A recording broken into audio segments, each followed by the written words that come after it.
మళ్ళీ ఇన్నాళ్లకు రవితేజ అలాంటి ఓ దొంగ పాత్రలో కనిపించబోతున్నాడు. అయితే ఈసారి విక్రమార్కుడు ఉండడు. ఓన్లీ అత్తిలి సత్యబాబు లాగా సినిమా అంతా దొంగలానే ఉంటాడట. ఇలా చేసిన దొంగోడు అనే సినిమా ఆకట్టుకోలేకపోయింది. కానీ ఈసారి ఆ మిస్టేక్ జరగకుండా చూసుకుంటున్నారు.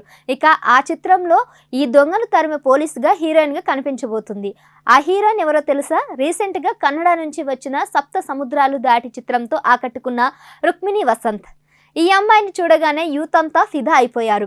అందుకే వెంటనే మాస్ రాజా ఆ భామతో రొమాన్స్ చేయడానికి రెడీ అయిపోయాడు. అందుకే ఈ చిత్రానికి దొంగ పోలీస్ అని టైటిల్ ఫిక్స్ చేశారు. హీరో దొంగ, హీరోయిన్ పోలీస్ అంటే ఎవరు సీరియస్ కంటెంట్ ఎక్స్పెక్ట్ చేయరు కదా. సో కావాల్సినంత వినోదం ఉండబోతుంది అనుకోవచ్చు.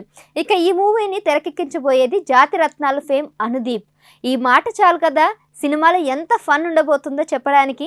అనుదీప్ రైటింగ్స్ కు రవితేజ టైమింగ్ కు కరెక్ట్ గా మ్యాచ్ అయితే ఇంకా థియేటర్స్ లో నవ్వులే నవ్వులు అనుకోవచ్చు.